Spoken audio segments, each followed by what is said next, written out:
Hello everyone and welcome back to round 16 of the F1 2006 Championship Edition career mode. Yes, we're back this weekend here for the Chinese Grand Prix. Just 3 rounds to go of this season. Yes, we are back actually with a race that almost lined up with IRL Formula 1. Of course, the real life Chinese Grand Prix last week now.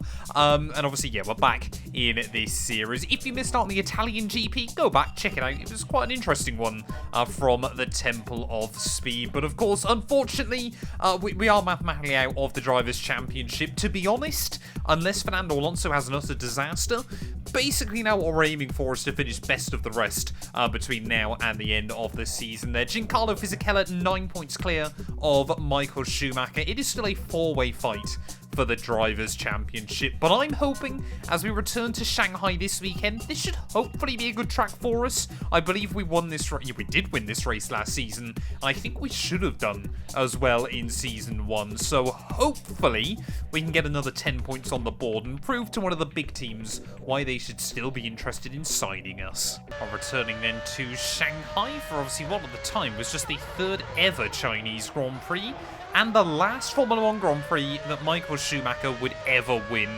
in the sport as well. Yes, his 91st victory. I think everyone thought that would pretty much forever remain a record. Of course, Lewis Hamilton now has gone more than that, and who knows what Max Verstappen's going to be able to do if he continues on with the all-conquering Red Bull cars. But yeah, this place does now hold a little bit of F1 history. I must admit, it was quite nice to have it back on the calendar as well. The IRL race a couple of weeks ago, but we obviously want to try and get a good win today. You know, really want to try and, if this is sort of my last few races with Toyota, obviously showcase to the F1 world what we are capable of. But of course, yeah, next season we're going to be resetting anyway, so we're going to be moving over to the hard difficulty, so I think we're going to end up back in one of the backmarker cars, but it's going to be good fun. Welcome to the Shanghai circuit in the far east of China. Qualifying is about to begin, and as always we'll be here for the duration to see who earns that coveted pole position.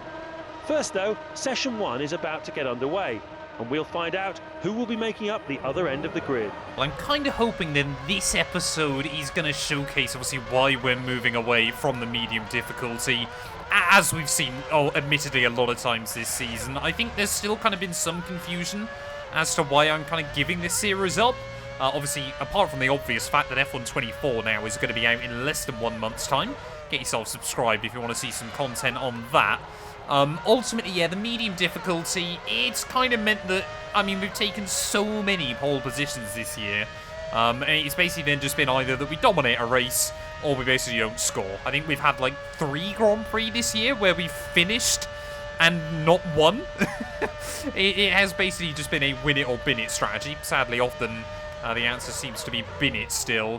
What I'm honestly tempted to do is it's going to require a little bit of shopping around, but I actually want to buy a wheel that is compatible with this game. Obviously, I won't be able to get anything new. I'll have to really shop around on some used markets. But hopefully then, if I can race this game on a wheel, it could be quite a fun experience. Moving on to our first qualifying lap. Immediately, we've got some blue flags. There's a Ferrari there. Felipe Massa isn't on a lap, and he's just parking the bus. The same can be said for the Super Aguri, but I think that's just their genuine pace around this venue.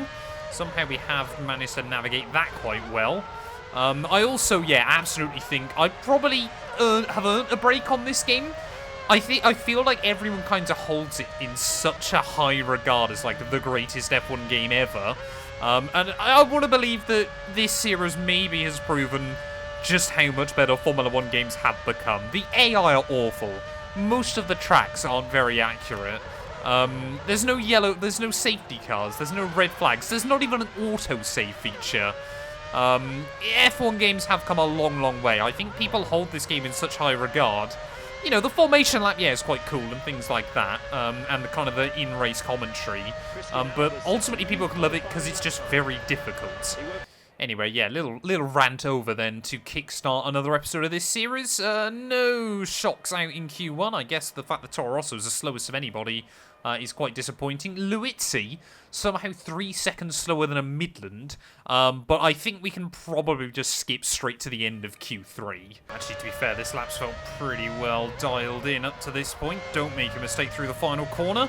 I'm surprised how much leeway it gives you, actually, through that final turn, but up towards the line, 38.2. That's still faster than anybody else has gone all weekend. Well, there we go then. Myself ahead of the Brazilians there. Massa and Barrichello are P2 and P3 ahead of Alonso. I'll tell you what, Honda, they are looking rapid here, up in 3rd and 5th place. Shame the Giancarlo Fisichella downfall seems to be happening too late in the year. But Michael Schumacher, another one with a disastrous qualifying. Turn up the sound on your TV. We are only moments away from the start of the Chinese Grand Prix, coming live to you from the Shanghai race circuit. The first Chinese Grand Prix took place in 2004. Although a relative newcomer to the F1 calendar, the Shanghai circuit, designed by the famed Hermann Tilke, is state-of-the-art. It's also the most expensive Formula One facility ever made, costing a staggering $240 million US. Pretty much perfect weather conditions for racing here today, so we should see some very competitive lap times during this race. You have pole. Second on the grid is Felipe Massa. Rubens Barrichello is just behind them in 3rd. 4th is Fernando Alonso. In 5th place is Jenson Button. Juan Pablo Montoya takes 6th. Michael Schumacher lines up in 7th. 8th is Fisichella. Well, I tell you what then, you never know when your last victory is going to be in Formula 1. And I'm very, very nervous that we've already seen ours back at the Hungaro ring. But, I mean, yeah, Shanghai, we should win this. As long as I don't bottle it, of course. Brazil as well, I want to try and rewrite the wrongs of last season. Japan is kind of the only really big unknown in these final 3 Grand Prix of the campaign, but hopefully we can finish the year on a high. It has been such a tough season, you know, glitches and other various things that have not gone our way. I think we lost close to 30 points just from Silverstone, Canada and France. Need to remember to put some more temperature in the tyres. So yeah, I feel like this season we should have been in the title fight, but F1 Championship clearly felt otherwise. Don't go anywhere. Turn up the volume and enjoy. Here we go.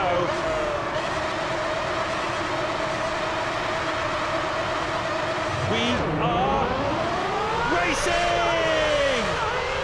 Oh, Massa's done well. Great start. That's a poor start for Fisichella though.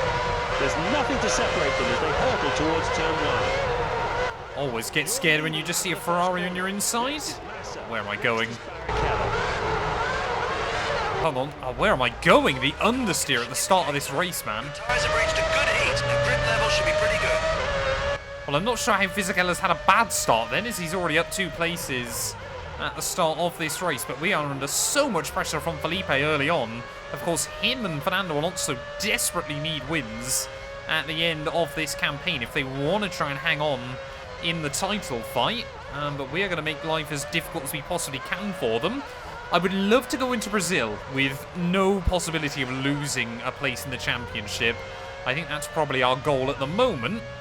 But that is going to take a lot of work still. As Alonso up to P3, Fisichella up to P5. Both those Renaults with lightning getaways. But already then, just starting to build up a little bit of a buffer. With the first lap completed, the field looks like this. You now lead the race. Massa is 2nd, Alonso 3rd. He's up from 4th. 4th is Fisichella, Barrichello 5th, Jenson Button in 6th, Montoya is 7th, he's down from 6th, and Schumacher is 8th. He's lost a place from his starting position. Well, I don't think I've ever seen anyone have as good a start on this game as Giancarlo Fisichella has done here. He's up 3 places on the opening lap, but we're immediately trying to get a little bit of breathing room away from Felipe. They seem to be really, really slow off of that corner, but around the most of the lap, actually pretty competitive then, especially through some of the longer flowing corners where we're still getting a lot of understeer early on. I'm low-key hoping, and I never say this, that it does rain, but only really late into the Grand Prix. I want to try and use that strategy to our advantage. So yeah, the gap to Massa up to 2 seconds. I've got to admit as well, though, turn 1, 2, 3, and maybe 4, whatever this kind of weird double snail section is, you understand now, playing it on this game, how great that corner is because of the elevation change. It's completely flat in this, and it does kind of ruin it. And I've kind of realised as well on this game, we're like a weird hybrid between old Max Verstappen and new Max Verstappen. I mean, early on, this is basically just the Max Verstappen experience, isn't it? What he does in 2024 is exactly how we walk away with some of these races. But we also have a tendency a bit like sort of 2017 Max. Simply put, just to crash a lot. So you never quite know which Max Verstappen you're going to get. Starting to get bored, and this will affect the levels of grip you're getting. That's not good. Already we're struggling with tyre wear then. But yeah, we're kind of like a weird Max Verstappen hybrid on this game. Way into this Grand Prix, you now lead the race. Massa is second, Alonso third. Fourth is Fisichella, Barrichello fifth, Michael Schumacher sixth. He's up from seventh. Seventh is Button, and in eighth place is Juan Pablo Montoya.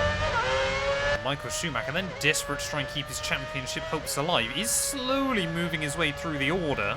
Of course, Michael won Season 1 of this series, Alonso won Season 2. My money's still on Fisichella being the Season 3 champion. Kind of makes me feel a little bit bad for Felipe Massa, who's going to be the only big dog that isn't going to win a world title. As of yet, we've lost someone in this Grand Prix. I think that might be a Toro Rosso. They have been awful this weekend. Yeah, say matching the pace of, well, slower even in qualifying than the Super Agurus in the Midlands. And I was just about to say how staggered I was that no one had dropped out of this race just yet. Is there going to be oil down, though? I'll wait and see. Jensen Button is really dropping down the order here at the moment. But once again, the biggest scare in a lot of these races is just about avoiding those oil slicks. I was so busy then trying to spot where the oil was last lap, failed to notice that Michael Schumacher's already peeled into the pit lane then. Now has Fisichella, I believe, Rubens Barrichello and Kimi Räikkönen. We've still got quite a few more laps worth of fuel in the tank. And I think if we get sort of beyond with like 6 to go, then I don't even think the rain would make a difference. Being said though, these tyres are starting to look pretty well used, and that is a lot of understeer. Jacques Villeneuve in the top 8. I didn't know that was really possible still on this game. But yeah, Alonso into the pit lane. It's pretty much myself, Massa, and Räikkönen is still out there, so I think I got the wrong McLaren. Wonderful. I've requested a slightly earlier pit stop than we'd originally intended. For one reason and one reason only. I don't want to lap some of the backmarkers more than I have to here. They're always scary. And staggeringly, for the first time in many a Grand Prix, the team have actually acknowledged my pit request. Into the pit lane then, make sure, yep, we're not going to get caught up behind that Super Aguri. Horrible pit lane entry here. Obviously, in real life, this is quite nice and wide open. F1 Championship Edition, though, has other views on it. As we make our way down. Come on, let's try and get a good pit stop. I haven't done one of these in a while.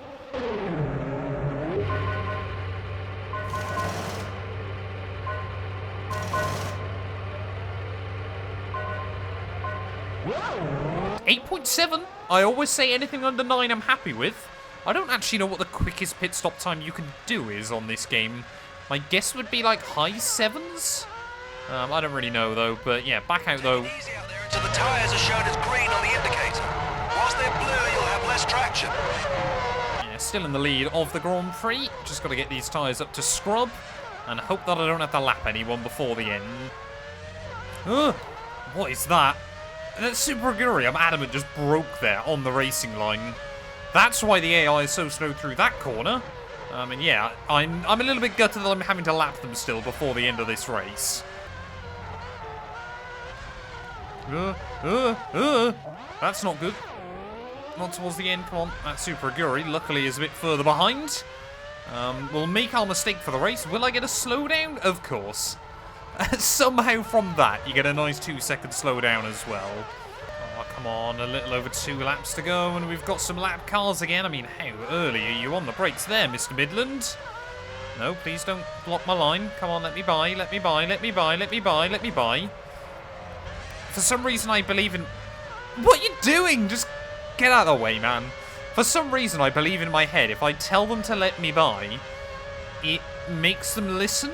Which I know sounds crazy, but it is absolutely a coping mechanism.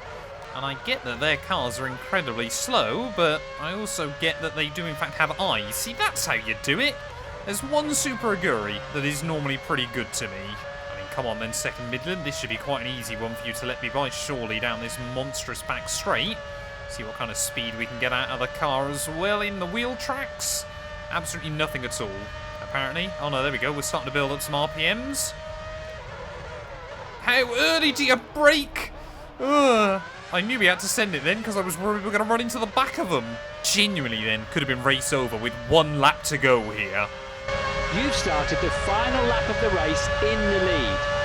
This is your last lap. Thank you, engineer, as well. Everyone is talking to me late on in the day. But 1 more lap to go then of the Chinese Grand Prix, and it looks like... The current top 8 looks like this. You now lead the race. Massa is second, Alonso third. Fourth is Fisichella, Barrichello fifth, Michael Schumacher sixth. Seventh is Button, and in 8th place is Juan Pablo Montoya. According to our computers, the tyres are accumulating some wear now. Just keep an eye on it. Schumacher then still trying to chase down his former teammate in Rubens Barrichello for might be some critical points come the end of this Grand Prix. If you were Rubens, would you be letting him by? I don't really know personally. Come on then, Toro Rosso, thank you very much. Last car we're going to need to lap here is I think Jacques Villeneuve it is. A little way up the road. But yeah, as we make our way though through these final few corners, like I said, you never know what victory is going to be your last in F1 Championship Edition, so we have got to savour each and every one of them. Next time out we're at Suzuka, which is a horrible track, because controller. But as we make our way down towards the final few turns, then this one has been controlled from light to flag. The Max Verstappen experience, but it's the modern Max Verstappen experience. As we make our way through the final couple of corners, it is going to be P1 here at Shanghai. We are back on top of the Formula 1 world again. And I forgot where the finish line is. You've done it. That's a truly momentous win. You take maximum points from this Grand Prix.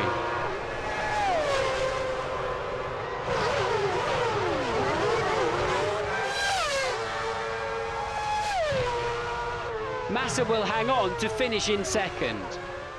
What a race, wonderful stuff. Shanghai has provided yet another fabulous Grand Prix for us to absorb. This track seems to get better year after year, and thankfully there were no dislodged drain covers to contend with. Overall, I think the Chinese race organisers can be very proud of the show they've put on there, so well done to them. Next, it's over to Japan in 7 days' time for the penultimate round of the 2006 season. As always, it should be a huge technical effort to get these cars tuned just right for those sweeping S's and the wonderful spoon curve, as well as keeping it on the track for the 290 kilometers per hour 130R. I can't wait. See you next week. Thank you and goodbye. Well then, only Scott Speed, the driver, not to see the checkered flag. Yeah, no, truly a very disappointing effort down in P13. But championship-wise, then Massa now ahead of Michael Schumacher here. So Fisichella's got a big opportunity to wrap it up next weekend out. All he needs to do is outscore Massa and doesn't get outscored by Michael Schumacher there. We've now got a 1 race margin over Juan Pablo Montoya, but we basically need a miracle if we want to beat Alonso. So I can't help but feel we're going to be going into Brazil with nothing to play for. But thank you all so much for watching. If you have enjoyed, please do make sure to leave a like, get yourselves subscribed. We are still in the fight for the Constructors. I had forgot about that, so we need 2 big pushes between now and the end. But yeah, once again, enjoy a horribly cursed F1 CE podium.